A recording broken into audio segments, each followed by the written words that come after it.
Bismillahirrahmanirrahim. Assalamualaikum warahmatullahi wabarakatuh.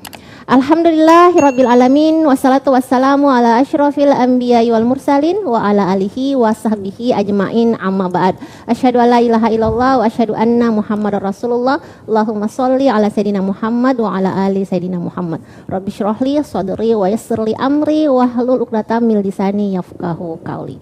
Pemirsa TVRI Gorontalo di mana saja Anda berada, alhamdulillah kembali saya Lia Amalia menjumpai hari Anda masih di program spesial Pekanan dari TVRI Gorontalo Media Pemersatu Bangsa di program acara Lentera Hati.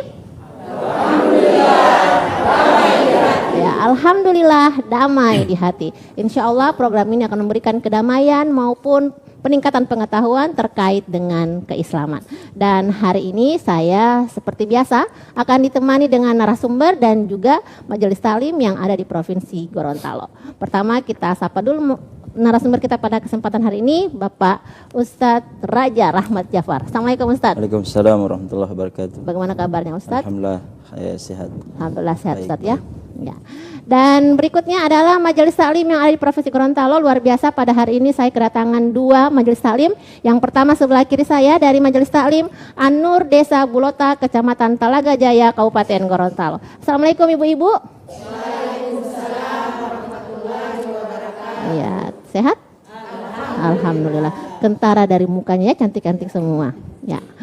Dan hari ini spesial bagi saya pribadi karena baru kali ini studio saya kebanyakan pria-pria Ustadz. Biasanya saya ditemani oleh bunda-bunda. Hari ini saya ditemani dengan komunitas yang sangat luar biasa, komunitas ojek online Serigala Gojek Gorontalo SGG. Assalamualaikum Bapak-bapak. Waalaikumsalam warahmatullahi wabarakatuh. Ya, dari suaranya kayaknya sehat semua ya.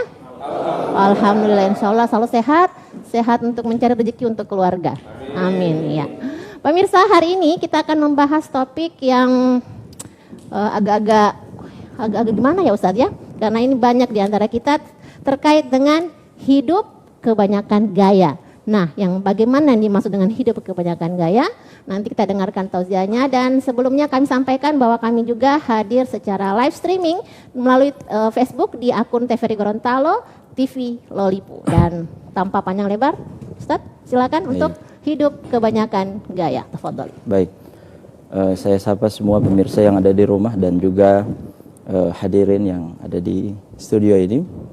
Yang hari ini memang spesial, biasanya didominasi oleh ibu-ibu, sekarang didominasi oleh bapak-bapak. Ya. Biasanya cuma Ustadz yang paling ganteng kan? Nah sekarang sudah banyak saingan Ustadz. Sekarang saya banyak saingan. Assalamualaikum warahmatullahi wabarakatuh. Waalaikumsalam warahmatullahi wabarakatuh. Alhamdulillahi assalatu wassalamu ala rasulillahi wa ala alihi wa ashabihi wa mawala. Alhamdulillah pada kesempatan hari ini kita dipertemukan kembali untuk membahas satu tema yang sebetulnya sangat akrab dengan kehidupan kita sehari-hari. Baik sejak zaman ya dahulu sampai sekarang ya.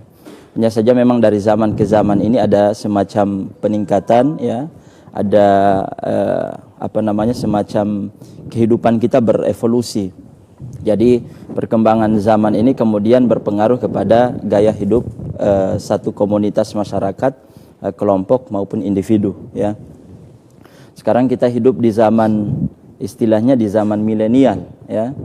Di zaman serba terbuka, serba di mana seseorang bisa mengakses kehidupan apa saja. Kehidupan yang ada di barat bisa dia akses melalui handphonenya, ya, di mana saja, baik di pangkalan ojek maupun di dalam rumah, di mana saja dia bisa mengakses. Sehingga informasi-informasi yang dia dapatkan ini sebetulnya secara tidak langsung mempengaruhi pola fikir dan pola kehidupan dia, ya.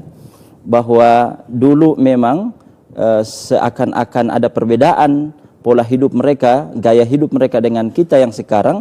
Itu saya rasa juga memang salah satu penyebabnya adalah perkembangan teknologi yang dulu belum sepesat sekarang ya. Sekarang serba informasi yang sangat terbuka. Nah, untuk tema kita hari ini sangat menarik, hidup kebanyakan gaya ya. Bagaimana Islam itu memandang gaya ya. Ini bukan gaya model, tidak ya, tapi sebetulnya lebih pada pola hidup manusia.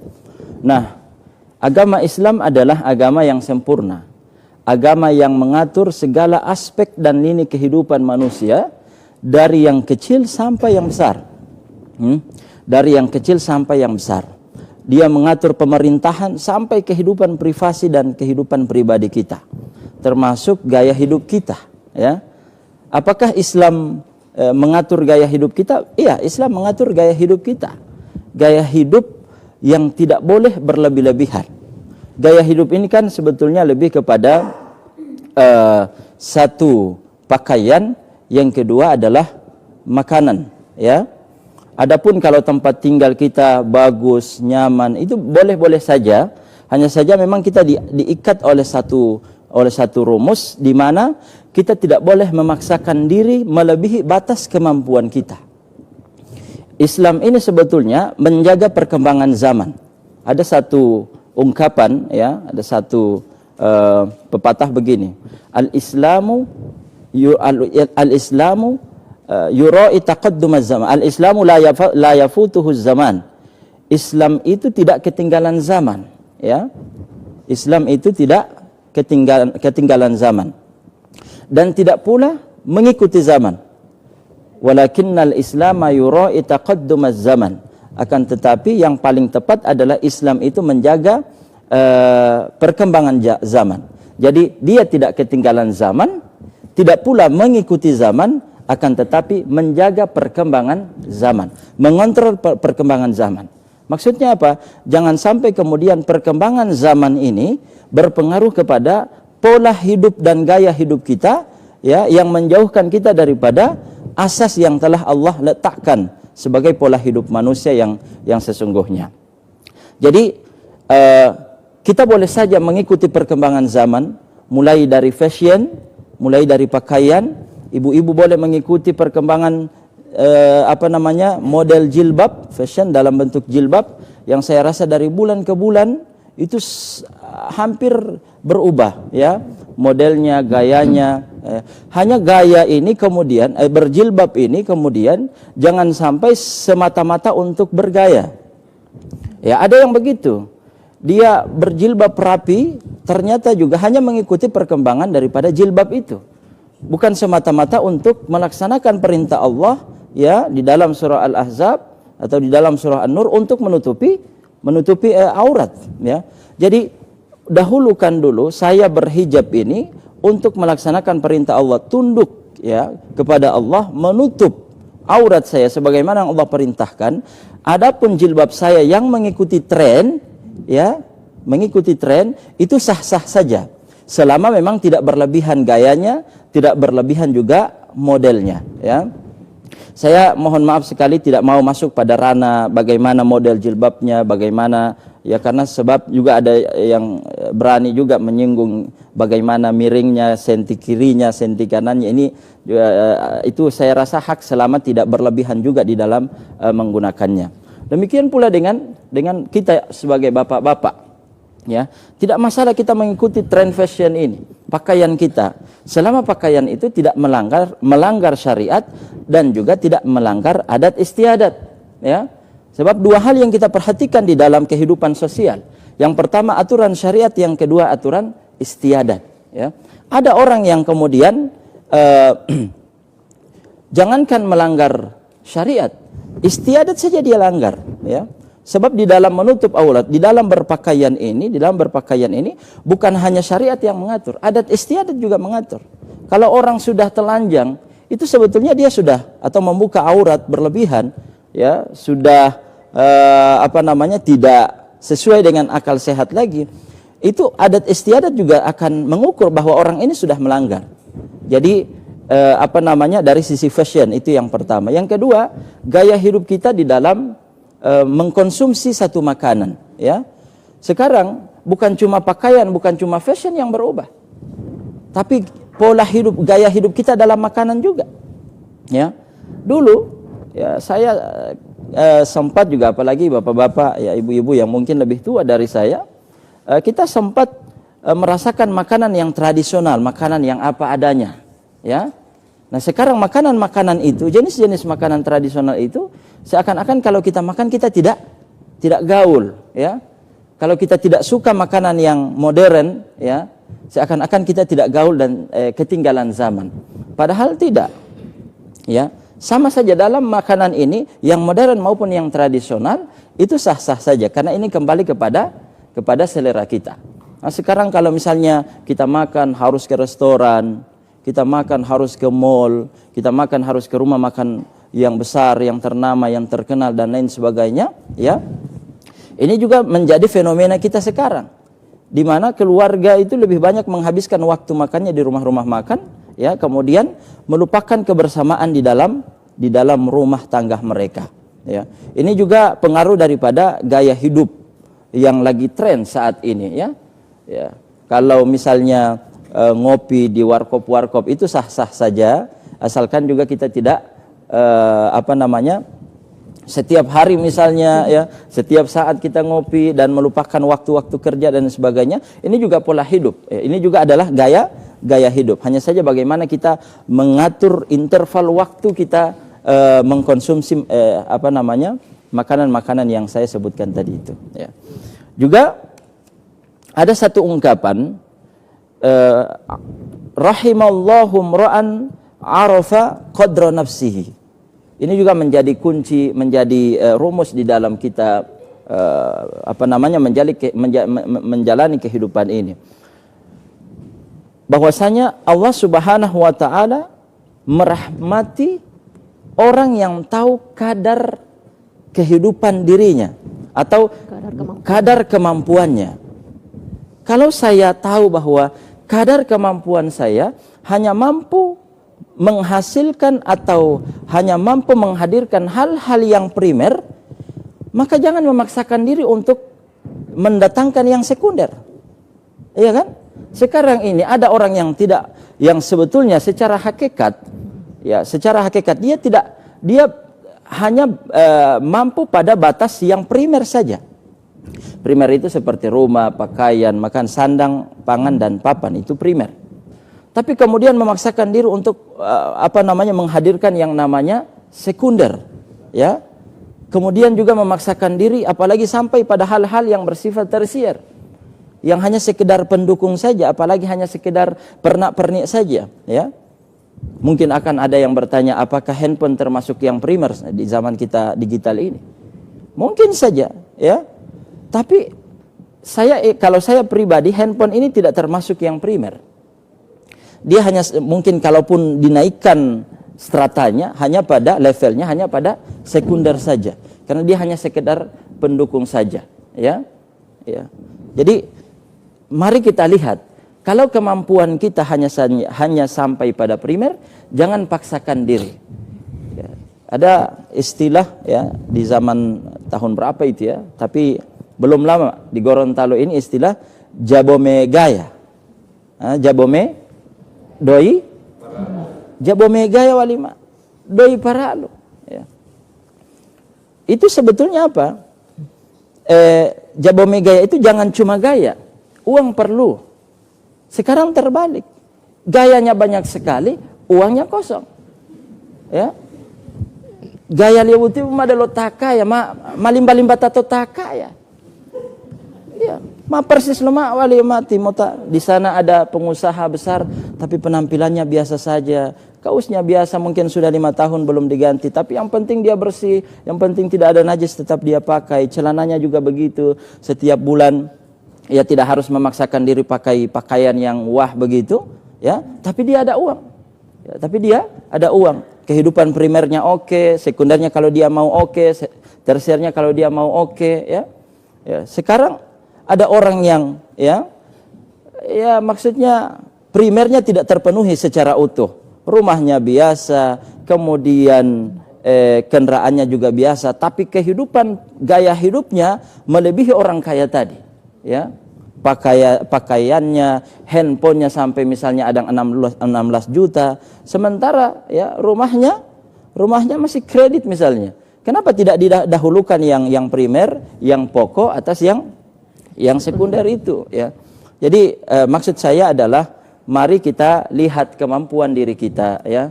untuk bapak-bapak komunitas ojek online ini, alhamdulillah ya, ini para pejuang keluarga, dan tidak ada yang membuat kita merasa merasa terkucilkan di masyarakat, sebab profesi apa saja mulia selama dihasilkan dengan cara yang halal.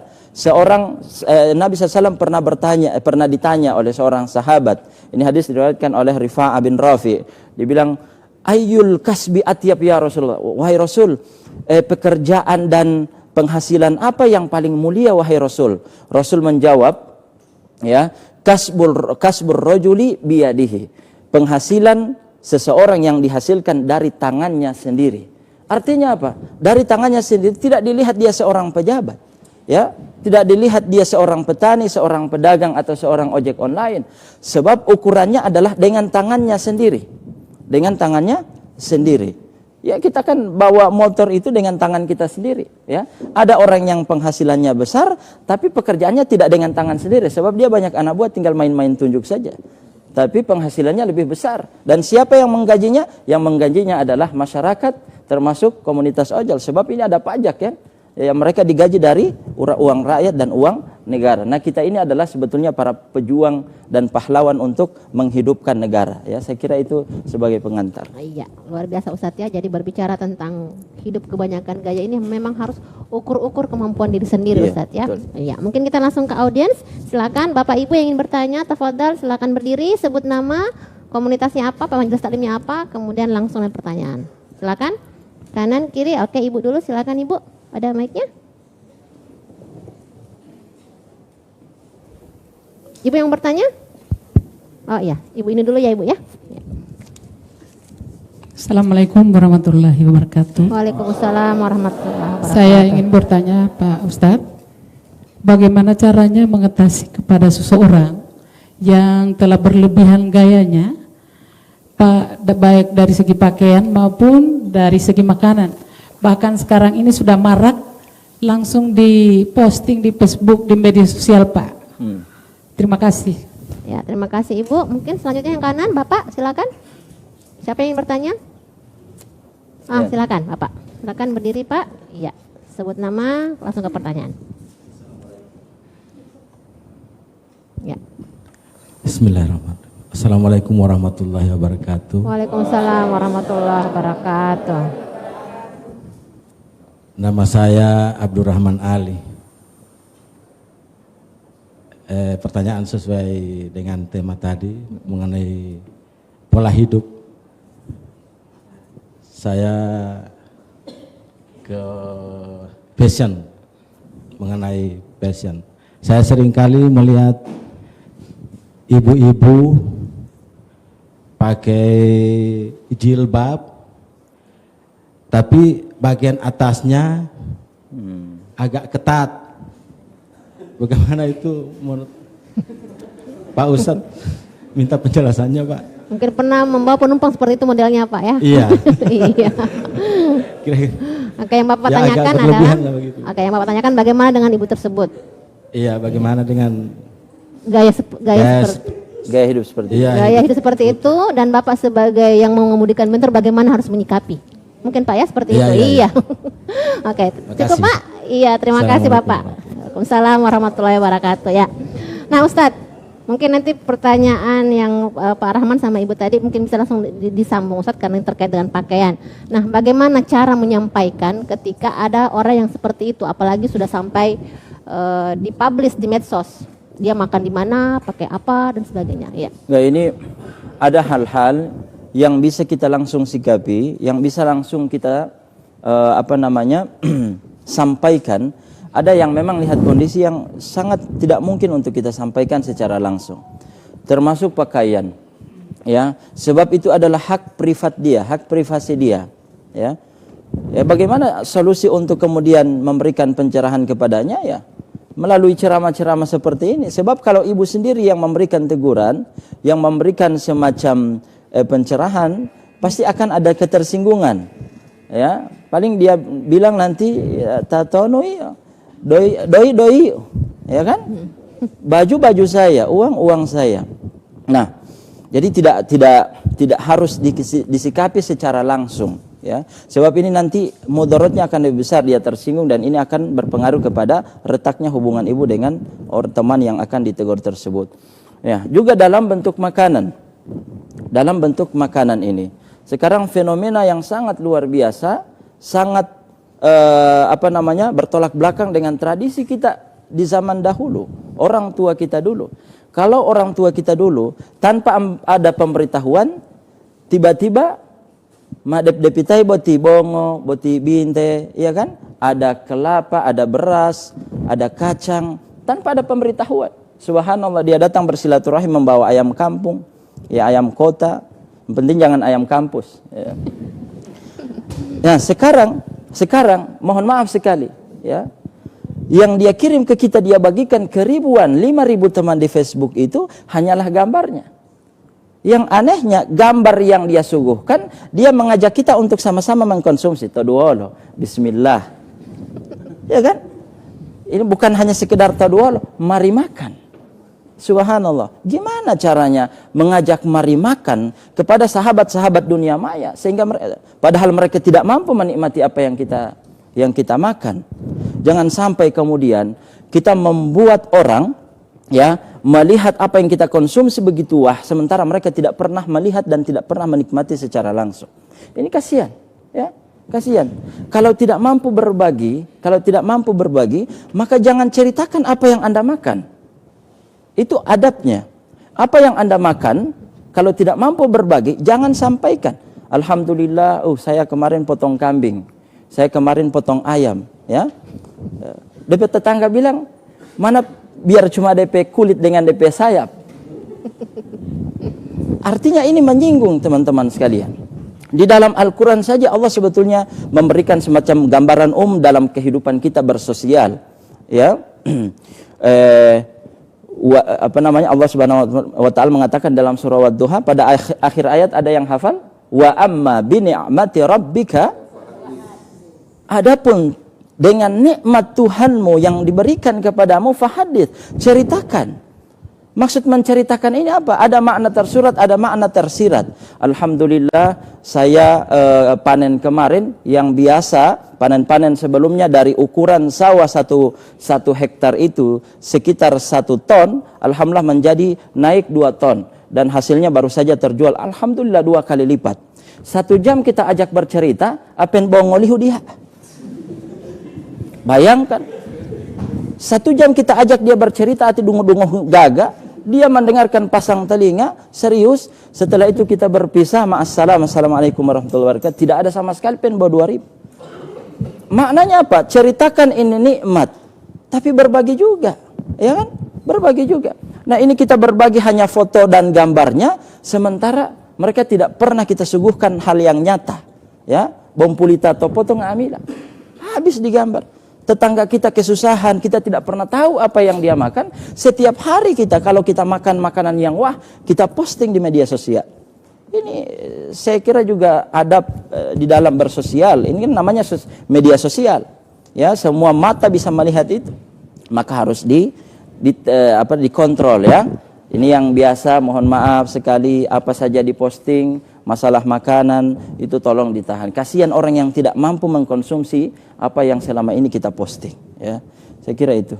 Itu bisa mendatangkan dosa enggak, Ustadz? Ya? Mendatangkan dosa enggak? Kalau misalnya kita posting kemudian sampai membuat orang seperti itu, Ustadz. Allahu a'lam, saya tidak bisa berfatwa. Sebab kalau saya katakan dosa, saya berfatwa, ya. Tapi adab saja. Ini lebih ke adab dan etika.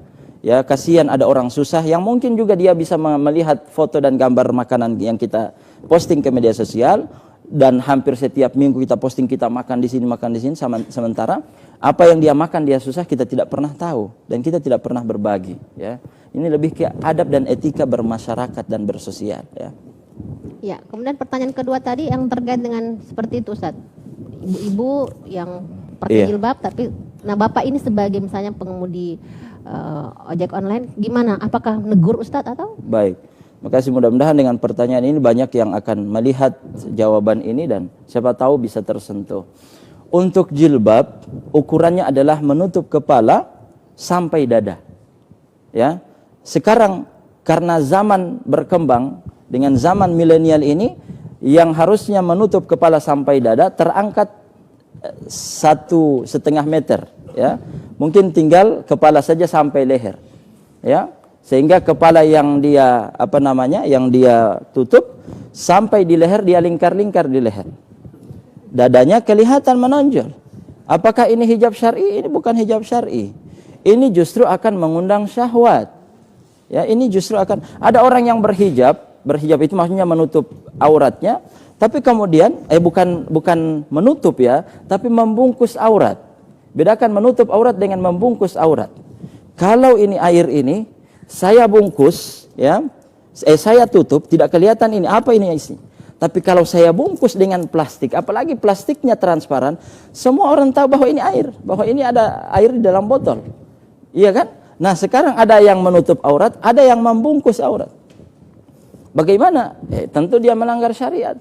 Ya, kalau mau berhijab, ayolah seutuhnya tunduk kepada perintah Allah. Jangan sampai Anda berhijab pada akhir kehidupan Anda alias sudah mati. Ada orang yang menutup aurat sepenuhnya itu nanti sudah mati. Ya, coba bapak-bapak, ibu-ibu bayangkan orang mati itu ketika dikeluarkan dari kamarnya ditutup rapat sampai mau dimasukkan ke liang lahat ditutup dengan tikar, jangan sampai ada yang melihat. Ya kan? Sudah mati ditutup rapat auratnya. Waktu dia hidup dia umbar-umbar auratnya. Gitu kan? Jadi ini himbauan untuk kita semua khususnya untuk ibu-ibu. Nah, bagaimana sikap Bapak sebagai abang bentor? Ya tidak mungkin lah Bapak tegur, mohon maaf ibu ini pakainya tidak sesuai syar'i dan bentor saya bentor syar'i, ya. Saya tidak menerima itu, ya. Udah antar sajalah, ya. Sambil kalau misalnya mau didakwahi, ya boleh sepanjang jalan, boleh ceritakan misalnya bagaimana kehidupan muslimat di zaman sahabat, mereka sangat komitmen dan istiqomah menutup aurat, boleh silakan saja berekspresi waktu membawa bentor, ya. Cuma jangan sampai kemudian juga membuat dia sakit hati dan dia bilang turunkan saya sekarang, turunkan saya sekarang. Jadi, oke, itu kira-kira jawabannya, ya. Bawa bentornya sambil istighfar Bapak, ya. Ya, sambil istighfar, ya. Jangan kemudian ya dipandang juga kalau memang dia kelihatan auratnya misalnya bagian dadanya menonjol, maka jangan diperhatikan juga. Mungkin waktu naik ya ada sekali tanpa sengaja melihat itu, ya. Maka kemudian setelah naik ya fokus aja di jalan, ya.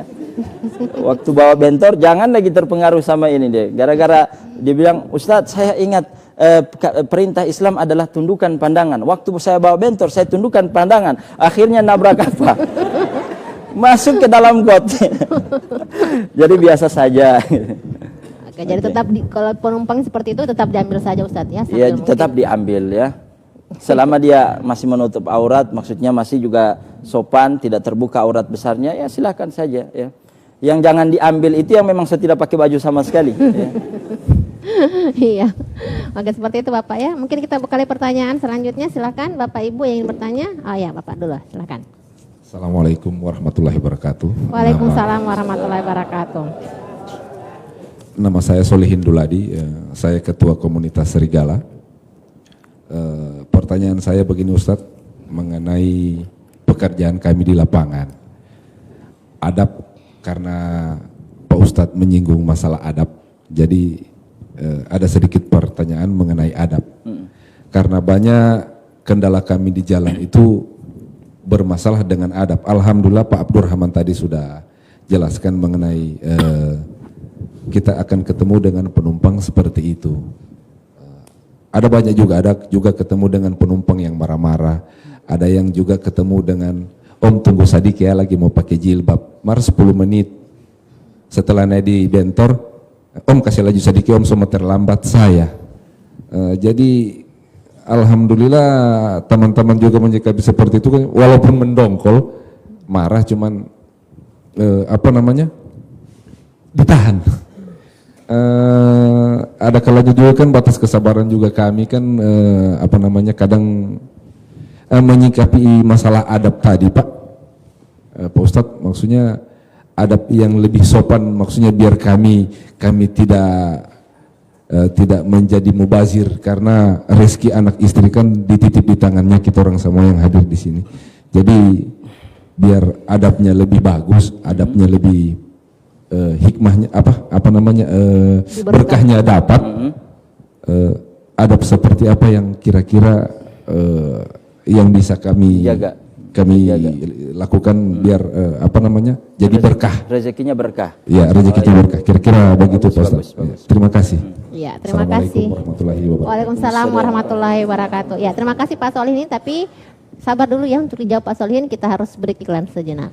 Pemirsa jangan kemana-mana, kami akan kembali lagi dengan jawaban dari Pak Solihin, tentunya dari Pak Ustadz. Jangan kemana-mana, tetap di Lentera Hati. Alhamdulillah. Oke. Ya, kembali lagi di program acara Lentera Hati. Alhamdulillah damai.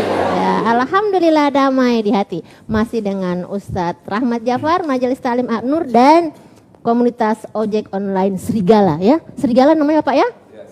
Namanya Serigala Ustadz, tapi bapaknya alhamdulillah wajah-wajahnya wajah-wajah teduh. Wajahnya wajah-wajah Musa. Iya. Nah, kita ke jawaban dari Pak Solihin tadi Ustadz. Gimana jawabannya Ustadz terkait dengan mungkin agak sedikit melenceng dari tema adab sebagai tukang bentor supaya rezeki berkah, Pak ya?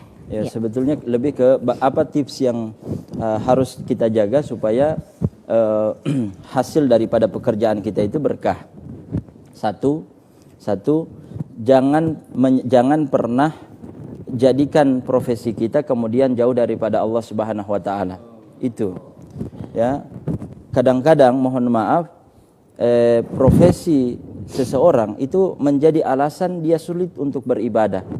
Contohnya adalah bekerja sebagai abang bentor, ya. Dia bilang, Ustadz, saya kehidupan saya penuh dengan kesulitan di jalan, ya, panas matahari, saya harus kejar setoran, ya, dan lain sebagainya, sehingga untuk sholat 5 menit saja atau 10 menit itu sangat berarti bagi saya, ya. Saya memegang pada prinsip the time is money. Waktu itu adalah uang, ya, sehingga 5 menit, 10 menit yang saya gunakan untuk sholat dan berzikir, bagi saya itu adalah 20.000. Apa makna 20.000 bahkan 1 juta yang Anda dapat itu dibandingkan dengan Anda meninggalkan sholat, ya. Orang meninggalkan sholat itu, ya teman-teman sekalian, para ulama sebagian mengatakan menghukumnya sudah kafir. Satu, yang kedua, dia menghukumnya sebagai orang yang fasik saja. Baik, kita ambil pendapat yang mengatakan fasik, tapi fasik ini innallaha la yuhibbul fasikin. Ya, Allah la yahdil fasikin. Allah Subhanahu wa taala memberikan hidayah kepada orang-orang yang fasik. Nah itu. Jadi apapun profesi kita, sesulit apapun kondisi bapak-bapak di jalan, ya, membawa atau mengemudikan bentor ini, ketika azan maka usahakan menghargai azan itu, memenuhi panggilan azan itu, karena azan itu dijawab sebetulnya bukan makna Allahu Akbar, Allahu Akbar, Allahu Akbar, Allahu Akbar, baru dia mau lanjut, ya. Maksud menjawab panggilan azan itu adalah datang, ya, datang ke masjid. Kemudian kalau misalnya masih azan, kita prediksi, oh setelah interval waktu antara azan dengan iqamah 5-10 menit atau sampai 15 menit, maka kita lagi lanjutkan perjalanan dengan asumsi ketika iqamah saya sudah mendapatkan masjid yang insya Allah lebih menghemat waktu ketimbang saya menunggu waktu sholat di sini, ya. Itu boleh-boleh saja.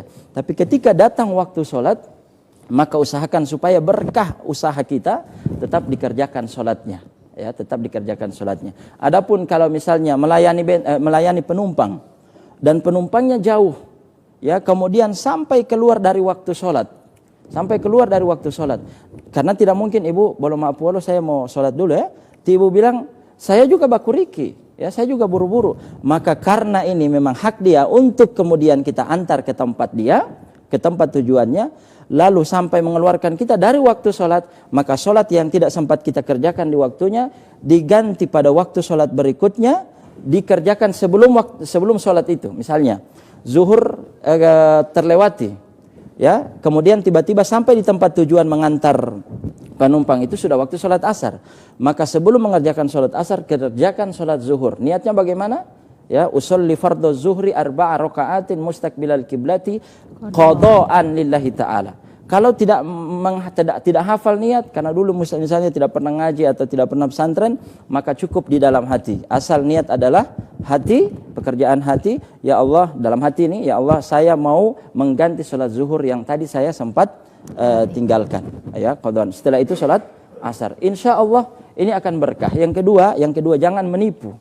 Ya, hindari menipu. Yang pada umumnya tarif dari satu tempat ke tempat itu sudah sangat terkenal, itu hanya 20.000, lalu kemudian dia meminta lebih daripada itu karena tahu, oh ini kayaknya muka-muka baru ini, ya.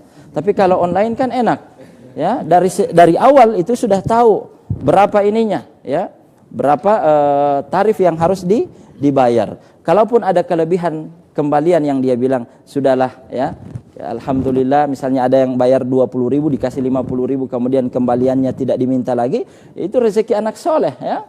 Ya, itu rezeki abang bentor yang soleh, ya, mungkin dari berkat sholat tepat waktu dan lain sebagainya, ya. Mungkin 2 tips itu, ya, tetap kerjakan kewajiban sholat, kemudian yang kedua adalah hindari untuk melakukan penipuan, ya. Kemudian saya nasihatkan juga ketika bulan Ramadan lalu tetap menjalani profesi ini, jangan sekali-kali meninggalkan puasa Ramadan alasan karena mencari uang di bentor, ya. Kalau memang tidak mampu untuk puasa ketika bawa bentor, tinggalkan sementara di waktu siang misalnya. Di waktu siang itu biasanya kita tidak mampu beraktivitas berat-berat, maka berhenti di waktu siang, kemudian lanjutkan di waktu sore, pagi, sore dan malam. Kalau memungkinkan setelah tarawih tarik lagi, ya tarik. Tapi kalau tarawih usahakan tidak ditinggalkan, supaya apapun profesi kita, berkah tetap melekat di dalam diri kita, ya. Baik. Ya, mungkin seperti itu Bapak, ya. Insya Allah bisa melegakan. Mungkin kita langsung ke Ibu, ya. Silakan Ibu yang bertanya. Tafadhol. Assalamualaikum warahmatullahi wabarakatuh. Waalaikumsalam warahmatullahi wabarakatuh.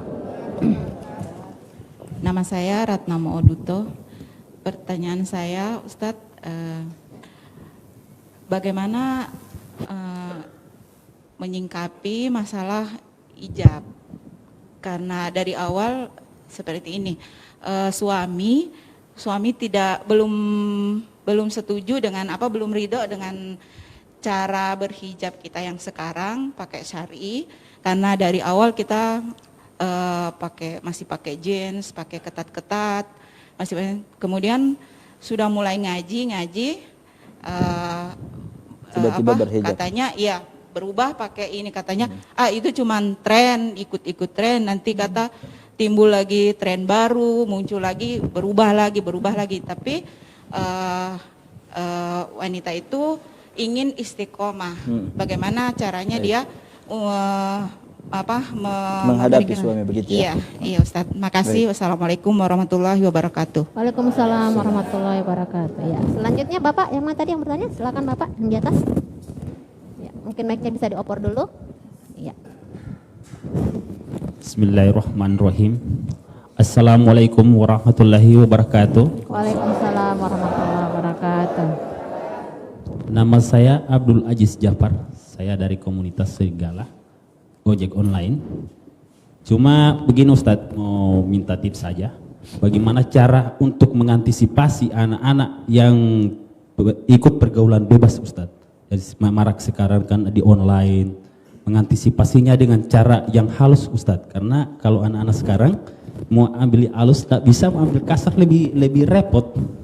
Jadi saya cuma minta tips dari Ustadz yang terbaik, insya Allah ada hikmahnya. Terima kasih. Wassalamualaikum warahmatullahi wabarakatuh. Waalaikumsalam warahmatullahi wabarakatuh. Opor lagi ke depan Bapak, ya. Bapak ingin bertanya? Ya, silakan Pak. Assalamualaikum warahmatullahi wabarakatuh. Waalaikumsalam warahmatullahi wabarakatuh. Saya Muhammad Reska dari komunitas Serigala. Saya Ustadz mau tanya, bagaimana kita menghidupkan sunnah? Di zaman sekarang ini, di mana-mana orang jarang menghidupkan sunnah, dari berpakaian, trompet pola makan, trompet pola hidup, apalagi trompet pola tidur sekarang ini, yang jauh sekali dari sunnah. Jadi insya Allah bagaimana Ustadz? Cuma itu yang saya. Assalamualaikum warahmatullahi wabarakatuh. Ya, waalaikumsalam warahmatullahi wabarakatuh. Ya, kalau kita dengar pertanyaan-pertanyaan ini Ustadz, memang sedikit agak lari dari topik kita ya. Tapi pada intinya memang ingin melihat, mungkin bagi sebagian orang, mungkin suaminya yang Ibu contohkan tadi, menganggap lebay ketika seorang perempuan sudah dengan syar'i sekali Ustadz. Pakai jilbab saja yang biasa Jo. Kan kadang ketika kita sudah memakai pakaian yang agak rempong menurut suami, itu dianggap lebay Ustadz. Nah, bagaimana menghadapi suami yang seperti ini Ustadz? Yang pertama kita lihat memang sebabnya, penyebab hal itu adalah ketidakseimbangan antara intensitas kajian ibu dengan suami. Mungkin juga dia tidak pernah ikut kajian sehingga dia tidak faham apa hukum hijab syar'i yang sebenarnya. Sehingga akibatnya itu, ya, dia akan merasa aneh ketika istrinya mulai berhijab, ya. Maka solusi saya tawarkan yang pertama adalah coba ibu bagaimana caranya sampai dia ikut pengajian dulu, ya, bawa dia ke majelis taklim. Bagaimana caranya, pokoknya antar saya ke majelis taklim, tunggu sebentar sehingga di parkiran dia menunggu ibu itu dia juga bisa mendengarkan suara kajian. Siapa tahu hidayah Allah akan turun lewat situ. Ada yang begitu, hanya niat untuk menjemput, tiba-tiba dia mulai tertarik, masuk di pintu, besoknya mulai masuk ke dalam, seterusnya sampai dia berada di sof terdepan, sehingga dia menjadi konsisten mengikuti kajian tersebut. Begitu caranya, ya. Bagaimana sikap seorang istri ketika suami melarang dia untuk menerapkan syariat di dalam kehidupan? Contohnya seperti tadi, kasus seorang perempuan yang ingin menutup auratnya, berhijab syar'i, pakai jilbab yang menutupi kepala atau kerudung menutupi kepala sampai dada, lalu suaminya merasa aneh, ya, mungkin terbiasa lihat dia pakai jeans, pakai tank top atau pakai you can see misalnya, ya. Bukan cuma you can see, kamu dapat melihat, semua dapat melihat, ya. Nah, tiba-tiba dia berhijab. Ibu tetap harus lanjutkan itu, apapun konsekuensinya.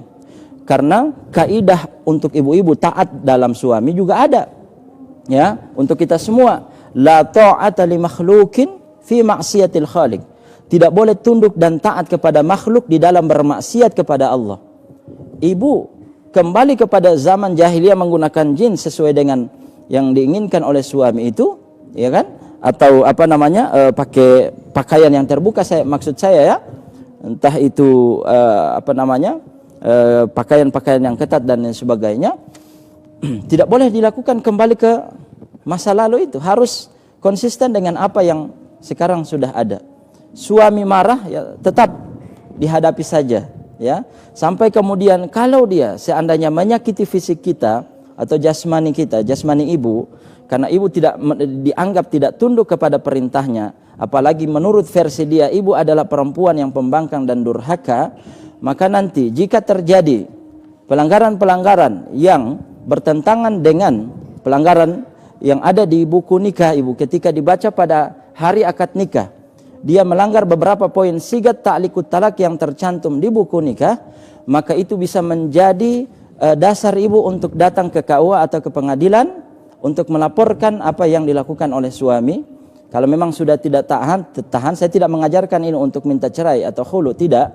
Tapi saya katakan bahwa jika ada seorang istri yang merasa terzolimi, apalagi di dalam menegakkan syariat Allah dan kezaliman itu terjadi disebabkan oleh itu, maka ibu bisa lapor polisi misalnya, atau datang ke pengadilan untuk mengatakan, Pak, saya sampaikan bahwa suami saya sudah melanggar poin A, poin B, sewaktu-waktu saya menyakiti badan atau jasmani istri saya, dan seterusnya, dan pengadilan mengabulkan, maka jatuhlah talak saya satu kepadanya. Itu kan sigat ta'liqut talak yang disebutkan oleh suami. Kenapa sigat ta'liqut talak itu diatur di dalam undang-undang kita di Indonesia? Ini untuk menjaga perempuan, hak perlindungan terhadap perempuan. Jangan sampai kemudian suami semena-mena terhadap para istri. Jadi begitu, tetap bertahan dengan dan istiqomah untuk menegakkan hijab tersebut, ya, menggunakan hijab syar'i. Ya, mudah-mudahan yang ibu contohkan mendengar suaminya, ya, dan bapak yang di sini suami ini bisa mendengarkan tadi penjelasan dari Pak Ustadz. Ya, kemudian pertanyaan bapak tadi, ya, Pak Asis. Nah, ini bagaimana dengan anak-anak Ustadz? Anak-anak yang sudah dalam pergaulan cukup bebas. Nah, gimana cara menyampaikan Ustadz? Ini maksudnya anak-anak kita. Oh, anak-anak kita. Sebetulnya pola hidup mereka, gaya hidup mereka yang tadi disampaikan sudah jauh daripada nilai-nilai dan norma-norma agama Islam, ya jangan salahkan sepenuhnya kepada mereka. Kita juga punya saham dan andil sampai mereka seperti itu. Sebab kita tidak mendidik mereka sejak awal, sejak dini. Karena anak itu seperti kaset kosong. Apa yang dia dengar, apa yang dia lihat, ya kan? Itulah yang akan keluar di dalam bentuk perbuatan dan perkataan anak-anak. Gimana anak-anak tidak mengatakan jauh sekali Aba. Kenapa? Dulu tidak ada ini istilah jauh sekali Aba. Sekarang ini apa-apa ada Aba. Ya kan? Itu kenapa? Karena dia melihat lingkungan dia di mana dia tinggal, baik orang tuanya, ya, baik teman-temannya. Jadi ingat, orang tua sangat mempengaruhi pola hidup perkembangan anak, demikian pula dengan lingkungan. Maka bagaimana cara menyikapinya? Ya sudah, sebelum terlambat Anda bawa dia ke majelis taklim, Anda sekolahkan dia ke pesantren-pesantren, ke sekolah-sekolah yang punya nilai Islam. Paling tidak kalau kita tidak mampu mengajarkan dia dengan pengajaran Islam, maka ada lembaga-lembaga lain yang bisa kita bawa mereka untuk kita masukkan ke dalam lembaga tersebut, ya. Pesantren misalnya, jangan bilang oh pesantren itu mahal, banyak pesantren murah. Jadi Gorontalo apalagi, kalau di Jawa mungkin, ya. Baik. Oke, seperti itu Pak Aziz ya, insya Allah bisa memantau kembali anak-anak kita. Kemudian yang tadi Bapak terkait dengan ini untuk menegakkan menghidupkan sunnah, Ustadz, gimana nih Ustadz? Untuk menghidupkan sunnah, di mana saja kita bisa menghidupkan sunnah. Kita bisa menjadi seorang dai. Abang Bentor ini jangan anggap dai itu seperti Ustadz Raja yang menghafal dalil-dalil Al-Quran dan sunnah-sunnah Nabi, kemudian berkhutbah di mimbar-mimbar, berbicara di majelis taklim. Tidak. Dai itu ya bisa diperankan oleh siapa saja. Dan dai tidak harus dengan dakwah, tidak harus dengan perkataan, dengan perbuatan dakwah. Coba bayangkan, ada berapa dalam komunitas serigala ini, ya, meskipun wajahnya subhanallah, ya, bukan wajah-wajah serigala, tapi wajah-wajah domba. Artinya ganteng-ganteng serigala, ya. Coba bayangkan, ada 100 orang anggota komunitas ojol serigala ini sepakat. Kita bikin aturan kesepakatan, setiap waktu sholat kita berhenti kalau tidak ada penumpang, lalu kita masuk masjid, ya kan? Coba bayangkan, subhanallah, ada tukang ojek yang masuk masjid tepat waktunya. Begitu azan, sebelum iqamah dia sudah standby untuk sholat. Dan itu di mana-mana memenuhi kota Gorontalo. Maka ini akan mempengaruhi abang-abang bentor yang konvensional. Yang online bisa mencontohkan, ya kan? Ya, online yang konvensional misalnya yang harus menunggu di tempat pangkalan itu. Kadang-kadang mohon maaf sekali menyedihkan saya, tidak dapat uang, tidak dapat sholatnya. Dia seharian nunggu di situ tidak ada penumpang. Waktu sholat 5 waktu juga terlewatkan. Iya kan? Coba kalau kita yakin bahwa ada penumpang atau tidak, kita sholat. Insya Allah Allah ganti. Allah kasih. Allah yang jamin rezeki. Ini kita mencari sesuatu yang kita tidak tahu kapan adanya. Kemudian yang sudah jelas waktu sholat yang harus kita kerjakan, kemudian terkorbankan gara-gara sesuatu yang tidak jelas. Gitu ya. Jadi dakwah ini ayo, mari kita sepakat setiap waktu sholat masuk masjid misalnya, ini akan menjadi dakwah. Hidupkan sunnah. Di bentor misalnya mau pakai jubah boleh. Tapi karena jubah misalnya tidak bukan pakaian tradisi di Indonesia secara umum, apalagi Gorontalo, maka pakai begini sudah cukup. Yang penting ketika kita sholat, pastikan pakaian kita tidak bernajis. Boleh pakai sholat pakai jeans, boleh. Yang penting juga tidak ketat dan sebagainya. Kalaupun merasa tidak nyaman karena ketat, kita pakai sarung, bawa sarung di jok bentor, itu sudah sangat luar biasa, Pak. Memberikan efek nilai dakwah dan pengaruh kepada bukan hanya sesama ojek online, tapi kepada semua. Dia bilang sedangkan tukang ojek saja bisa mengerjakan sholat, bagaimana saya yang kerja di kantor yang penuh dengan AC seperti ini, ya kan? Ya, baik. Mungkin termasuk dengan musik-musik diganti Ustadz ya? Ya musik coba diganti, musiknya diganti sholawat, ya, diganti pengajian. Coba sekali-sekali kota Gorontalo ini sepanjang jalan Agus Salim ini kasih full kamari dari ujung sana sampai ujung sana. Amma yatasaalun anin naba'il azim. Boleh. Kan di jalan umum, ya kan? Daripada cinta satu malam, oh indahnya cinta satu malam. Iya kan? Coba bayangkan dengan musik yang Anda putar, ada orang yang bergejolak syahwat karena mendengarkan teks dan substansi dari lagu itu. Kemudian dia teringat untuk melakukan sesuatu yang melanggar syariat gara-gara musik Anda. Kan dosanya itu jariah. Dosa jariah. Tapi ada orang, oh masya Allah, meskipun saya tidak tahu baca Quran, tapi bisa menikmati apa namanya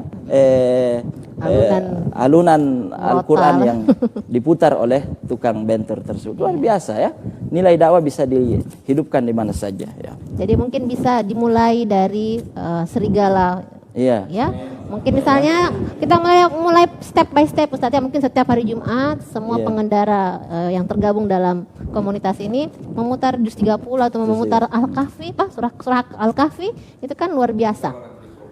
Sehingga nanti sudah menjadi ciri khas. Oh, pasti itu serigala punya komunitas itu yang membunyikan. Cuma kadang-kadang tantangannya di penumpang. Tantangan di penumpang. Kalau kita putar misalnya Al-Quran, dia bilang, entengnya dia mamati Al-Quran ini. Coba dangdut dulu. Ya. Biasanya begitu. Ya. Itu Bapak diuji itu. Apakah, oh iya Bu, ya tunggu sebentar ya. Ya, tadinya Al-Quran langsung diganti dengan dangdutan misalnya. Ya jangan, memang ini saya punya hak. Ini bentor saya, Ibu ya. Ya sebagai penumpang harus taat dengan aturan yang ada di bentor saya, begitu kan? Iya. Oke. Ya, kembali dengan topik kita Ustadz, hidup kebanyakan gaya. Kalau misalnya seperti tadi Ustadz, contoh yang tadi mutar murotal, apakah itu tidak dianggap lebay Ustadz? Insya Allah tidak ya? Tidak, saya rasa tidak. So alim. So alim juga. Kadang-kadang begini ya, kesalahan kita ini, bapak-bapak maupun ibu-ibu, semua ini ingin hijrah. Tadinya kita jauh daripada nilai-nilai agama. Ya katakanlah kehidupan jahiliyah. Tiba-tiba sudah mengenal sunnah, sudah mengenal kehidupan agama, mulai berubah nih. Ya, so pakai kopiah, ya, waktu azan kita pergi ke masjid. Waktu azan pergi ke masjid, lewat di depan rumah teman. Ya kan? Teman bilang itu apa? Alim-alim. Sejak kapan sebegini? Mahem ondo nur. Mahem pohumat. Apa yang terjadi? Cuma dengan teguran seperti itu, mungkin dia bercanda, besok saya tidak pergi di masjid. Iya kan? Langsung down. Dia bilang esok suci, alim-alim, langsung kita tinggalkan. Padahal justru ini menjadi penyemangat. Alhamdulillah ya, alhamdulillah saya sudah mengenal agama. Mudah-mudahan saya doakan juga antum, bapak, anda besok seperti saya insya Allah. Begitu, jangan dia togor kamar satu kali langsung pergi di kafe. Ya, jadi bukan kebanyakan gaya Ustadz ya, bukan lebay. Kebanyakan gaya, itu tidak lebay. Sesuatu yang kita lakukan dalam bentuk ibadah dan dalam koridor syariat, ya, memang berlebihan juga tidak boleh. Ada yang gulu, mungkin pernah dibahas, namanya gulu.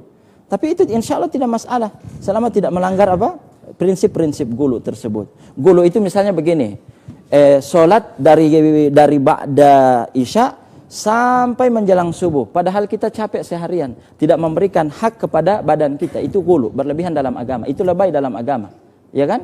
Tapi kalau kita syiar ya, ada nasyid, ada kasidah, ya, maka ini boleh, tidak ada yang lebay insya Allah, ya. Kenapa kita tidak katakan orang putar musik itu dangdut misalnya, cinta satu malam dari ujung sana, full musik sampai ujung jalan sana, kita tidak katakan lebay.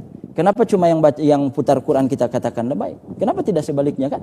Begitu. Jadi sama aja. Ya. Ya, insya Allah apa yang disampaikan mudah-mudahan memberikan semangat kita untuk bisa hidup lebih baik lagi Ustaz ya. Ya mungkin Ustaz terakhir solusi supaya tidak lebay, tidak kebanyakan gaya, baik. Tutup dan simpulan lagi dengan doa Ustaz. Akibat daripada hidup kebanyakan gaya adalah terbeban. Hidup merasa sempit. Sebab lihat ada temannya, ada peningkatan, dia tidak mampu melakukan itu, dia paksakan dirinya itu, ya. Sehingga dia setiap saat itu merasa sempit hidupnya. Maka solusinya adalah ayo hidup dengan satu qanaah, yang kedua zuhud. Kalaupun kita sudah banyak uang, tetap bersikap zuhud saja. Qanaah itu adalah menerima apa yang Allah berikan dengan ikhlas dan lapang dada. Ingat, ada orang yang orientasi hidupnya itu dunia. Kalau orang yang orientasi hidupnya dunia, dia mengejar dunia, maka Allah Subhanahu wa taala akan turunkan kefakiran di kedua matanya. Maksudnya apa? Tidak pernah merasa cukup. Fakir terus dia. Miskin meskipun dia sudah punya ini dan itu. Kemudian dia tidak mendapatkan apa yang dia inginkan dari dunia kecuali apa yang sudah diperoleh, ya kan? Tapi kalau ini solusinya ya, jadikan akhirat itu sebagai obsesi dan tujuan hidup kita. Kalau orang menjadikan akhirat itu sebagai obsesi dan tujuan hidup kita, kata Nabi SAW, ja'alallahu ghinahu fi qalbi. Allah akan turunkan kekayaan di dalam hatinya. Kekayaan di sini apa? Meskipun penghasilan pas-pasan dari profesi ojol ini, tapi kita merasa orang yang seakan-akan kitalah yang paling kaya. Ya kan? Kita bisa menikmati hidup berkah dengan profesi kita itu. Yang kedua, wa jama'alahu syamlah. Kadang-kadang keinginan kita ini banyak. Pengen punya ini, pengen punya itu. Tapi cukup mendapatkan satu, seakan-akan sudah mewakili apa yang kita inginkan dari hal-hal yang banyak itu. Dan yang paling penting adalah wa atathud dunya wa hiya raghimah. Dunia itu akan datang di hadapannya dalam keadaan hina dan tunduk. Itu ya. Jadi orang kaya itu, orang raja itu bukan dilihat dari status sosialnya yang tinggi, tidak. Tapi kita dengan profesi seperti ini bisa menjadi raja untuk dunia. Kenapa? Allah jadikan kita orang yang qanaah. Allah menjadikan kita orang yang kemudian menerima apa yang Allah berikan, sehingga dunia itu datang di depan kita dalam keadaan hina dan tunduk. Jadi kita tidak menjadi budaknya dunia, ya. Itu mungkin solusinya, ya. Ya, Ustaz. Doa Ustaz. Mari kita berdoa, insya Allah Allah Subhanahu Wa Taala senantiasa menurunkan keberkahan di dalam hidup kita, ya. Ya, ketenangan di dalam hidup kita, sakinah, penuh cinta, penuh kasih sayang dari Allah Subhanahu Wa Taala, dan kita berharap apapun profesi kita yang menghasilkan uang, maka profesi ini insya Allah dinilai mulia oleh Allah Subhanahu Wa Taala. Amin ya rabbal alamin. Bismillahirrahmanirrahim. Allahumma salli wa sallim wa barik ala Muhammadin wa ala alihi wa ashabihi ajma'in. Allahumma ja'al tajammu'ana hadha tajammu'an marhuma waj'al tafarruqana min ba'dihi tafarruqan ma'suma. La ilaha illa anta subhanaka inna kunna minaz zalimin. Allahumma iftah lana qulubana wa alhimna rushdana wahdina ila siratikal mustaqim. Allahumma habbib ilaina al-imana wa zayyinhu fi qulubina wa karrih ilaina al-kufra wal fusuqa wal isyan waj'alna minar rasyidin. Allahumma iftah lana wa liwalidina abwab ar-rizqi wa abwab al-khairi wa abwab an-ni'mati wa abwab as-sihhati wa abwab al-afiyati wa abwab as-salamati wa abwab al-quwwati wa abwab al-barakati wa abwab al-maghfirati wa abwab al-jannati ya rabbal alamin. Rabbana zalamna anfusana wa illam taghfir lana wa tarhamna lanakunanna minal khasirin. Rabbana hab lana min azwajina wa dhurriyyatina qurrata a'yunin waj'alna lil muttaqina imama. Rabbana atina fid dunya hasanah wa fil akhirati hasanah wa qina adzaban nar. Subhana rabbika rabbil izzati amma yasifun wa salamun alal mursalin walhamdulillahi rabbil alamin. Alhamdulillahirabbil alamin. Ustaz, syukran, jazakallahu khair Ustaz. Ya. Kembali lagi ke Jakarta Ustaz, ya. Insyaallah ke Jakarta tanggal 29. Ya, kembali studi lagi, semoga cepat kelar Ustaz. Amin. Mohon doanya. Ya. Dan terima kasih juga kepada Bapak Ibu Majelis Taklim yang sudah bersama saya pada kesempatan hari ini. Majelis Taklim An-Nur Desa Bulota Kecamatan Talaga Jaya, pimpinan Ibu Ellen. Makasih ya Ibu-ibu ya. Selamat sampai ke rumah masing-masing. Salam cinta untuk keluarga di rumah. Dan para pejuang keluarga komunitas ojek online Serigala Gojek Gorontalo, terima kasih Bapak, pimpinan Bapak Solihin Duladi, terima kasih Pak ya. Insya Allah ini bukan taklim yang terakhir, ya. Insya Allah ikut taklim di tempat-tempat yang lain, insya Allah. Ya, pemirsa, demikianlah akhir dari program kita pada kesempatan hari ini. Semoga apa yang kami sampaikan dapat menambah wawasan keislaman kita. Mohon maaf apabila ada kesalahan kata, dan mari kita tutup majelis kita dengan doa kafaratul majelis. Subhanakallahumma bihamdika asyhadu an la ilaha illa anta astaghfiruka wa atubu ilaik. Saya Lia Amalia pamit. Insya Allah ketemu lagi pekan depan, tentunya masih di program acara Lentera Hati. Alhamdulillah. Ya, wassalamualaikum warahmatullahi wabarakatuh.